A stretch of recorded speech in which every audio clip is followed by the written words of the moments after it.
Hello guys, welcome back. I am doctor Punya. Welcome to our nest. तो आज मैं बात करने वाली हूँ। लास्ट वीडियो में आपको याद होगा मैं मॉर्फोलॉजिकल बॉडी स्ट्रक्चर के बारे में बात की थी, जो आउटर बॉडी स्ट्रक्चर है। तो आज मैं बात करना चाहती हूँ इंटरनल बॉडी स्ट्रक्चर भी डिवाइड होता है 3 टाइप का, जिसको वैदिक के हिसाब से नाम दिया गया है डोसा। तो डोसा क्या होता है? 3 टाइप ऑफ डोसा होता है, जो 5 एलिमेंट के ऊपर बेस्ड होके वो बनता है। अ, जिसका इम्बैलेंस होने में हमें बहुत सारा इंटरनल ऑर्गन्स का डिसफंक्शन दिखाया जाता है या बताया जाता है।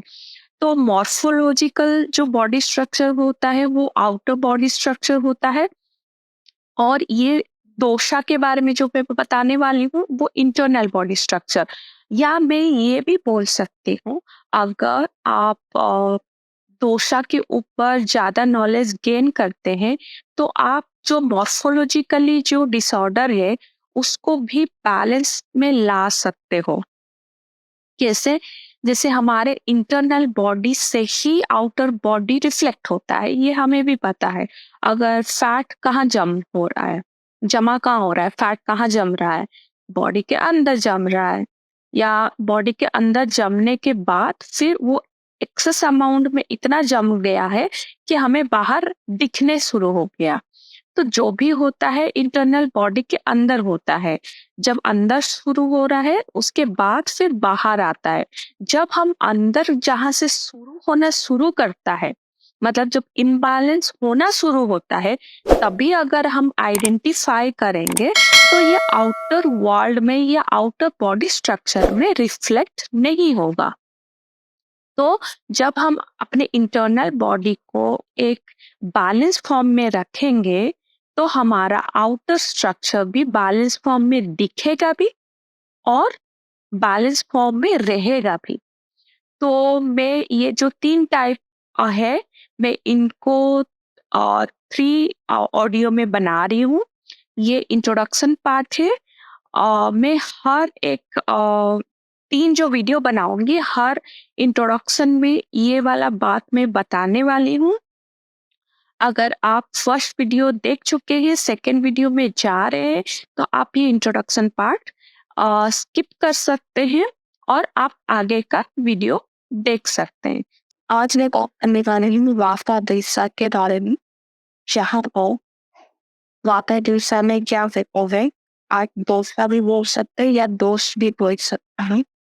इसमें क्या होता है, जो लेव स्पेस और एयर, ये दोनों एलिमेंट उनके में इम्बैलेंस होता है, तो वो वाता डिस्कस शिकार होते हैं।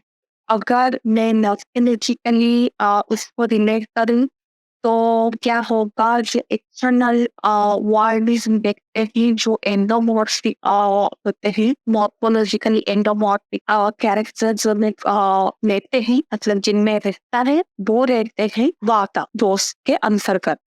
बट ब्रॉड प्रोस्पेक्टिव में अगर हम देखेंगे तो जिनका स्पेस और एयर ये दोनों में प्रॉब्लम रहता है, तो ये इस दोष से शिकार होते हैं। तो इस टाइप के लोग कैसे रहते हैं ना, पतले रहेंगे और इनको क्या खाना चाहिए ना, गरम खाना चाहिए, इसमें इनका डाइजेस्टिव सिस्टम भी अच्छा रहे। आज ये अपने जो एयर का जो इम्बैलेंस है उसको ठीक कर सकते हैं। और इनको so that गरम खाना खाना चाहिए। ठीक है, तो क्या होता है इसके से उनका डाइजेस्टिव सिस्टम भी अच्छा होने लगता है, क्योंकि इनका एयर का जो प्रॉब्लम होता है, जैसे देखिए वाता मतलब क्या, आप वाता मतलब वाणी, या आप बोल सकते हैं हम जो बात करते हैं। ठीक है, तो इसके अंतर्गत आता है वाणी, जिससे हम बात करते हैं, वो वाणी के अंतर्गत आते हैं। अच्छा, क्रिएटिविटी उनका अच्छा रहता है, और जब वो बैलेंस में रहते हैं तो बहुत अच्छा परफॉर्मेंस देते हैं। But in the same time अगर वो इम्बैलेंस से तो उनमें बहुत सारा ऐसा चीज़ देखा जाता है और अगर हम इनका मेंटल और इमोशनल कैरेक्टर के बारे में बात करें, तो वो बहुत स्टेबल नहीं रहते। तो क्विक थिंकर भी रहते ऐसे वो इसके बाद वो ओवरथिंक भी कर सकते हैं, रेस्टलेस उनका कैरेक्टर भी हो सकता है। देन क्या होता है, इनको जॉइंट पेन हो सकता है, ड्राई स्किन रहता है इनका, और उनका स्लीपिंग पैटर्न अच्छा नहीं रहता है, वो एंशियस ज़्यादा रहते हैं, और जल्दी पैनिक भी हो जाते हैं। ये सब उनका कैरेक्टर है। तो उनको ये सब बैलेंस करने के लिए योगा करना चाहिए, और उनको खुद को काम डाउन करने के लिए ग्राउंडिंग करना चाहिए। उनको वार्म फूड खाना चाहिए और न्यूट्रिटिव फूड खाना चाहिए। न्यूट्रिटिव मतलब ज़्यादा कंटेंट ऑफ प्रोटीन। सो क्या होगा, उनके लिए मसल गेन होना शुरू हो जाएगा, और उनका डाइजेस्टिव सिस्टम अच्छा नहीं है, तो उनको ज़्यादा फाइबर भी खाना चाहिए। वो protein and fibre is almost equal में बोल सकते हैं, उनको कंज्यूम करना चाहिए। तो यहाँ पर मैं एक चीज़ और ये करूँगी कि जो भी हम देखिए मेटा और मॉर्फोलॉजिकली जो होता है 3 डिवाइड किया गया है, वो एक पर्सन के ऊपर एक ही टाइप सूट करता है। बट यहाँ पर जो मैंने वाता हो, कफ़ा हो या फीता हो, ये सब के बारे में जो बताऊँ, एक पर्सन 2 दोस्त के अंतर्गत आ सकता है। जैसे फॉर एग्ज़ाम्पल मेरे ऊपर मैं लूँ, तो मेरा पिता दोस्त है एंड कफ़ा दोस्त है। इसका मतलब क्या है, मेरा फायर हुआ, अर्थ हुआ एंड मुझे एग्ज़ैक्टली याद नहीं आ रहा है। तो ये वाटर हुआ, एग्ज़ैक्टली वाटर। तो ये सब जो एलिमेंट, मेरा जो इम्बैलेंस है, मुझे इसके ऊपर ज़्यादा काम करना चाहिए। तो इसलिए मुझे डिफरेंट टाइप ऑफ योगा करना चाहिए, जहाँ पर मेरा अर्थ बैलेंस हो, ग्राउंडिंग हो। फिर सेम टाइम में मुझे ज़्यादा ग्रुप में नहीं जाना है, क्योंकि मेरा हाईली एनर्जी बढ़ जाएगा। तो मुझे वो काम डाउन करने के लिए पानी ज़्यादा कंज्यूम करना चाहिए, और कूल खाना खाना चाहिए, मतलब ठंडा खाना ज़्यादा खाना चाहिए। ठीक है? तो वैसे ही हिसाब से हमें चेक करना पड़ता है कि हमें कौन ई टाइप ऑफ ये, और हम कैसे उसके साथ टैकल करेंगे, ठीक है? तो आपको हर मैं बोलूँगी आप तीनों देखना पड़ेगा, सो दैट आपको समझ में आएगा कि आप कौन से दोष के अंतर्गत आ रहे हैं, कौन-सा 2 है या 1 है या तीनों का तीनों में। मोस्टली 3 का 3 नहीं होता है, ठीक है? बहुत रेयरेस्ट केस होगा शायद, मैं बोलूँगी जो तीनों का तीनों इम्बैलेंस होगा, बट ऐसा नहीं होता है। ज़्यादातर केस में यही होता है कि 2 हमेशा इम्पैक्ट रहता है। तो हम अगर वो बैलेंस करेंगे, तो इंटरनल बॉडी का अगर हम बैलेंस करने चलेंगे, तो क्या होगा, हमारा जो एक्सटर्नल में हम एंडोमॉर्फिक, एक्टोमॉर्फिक या मेटामॉर्फिक सिचुएशन में आते हैं, वो नहीं आएँगे।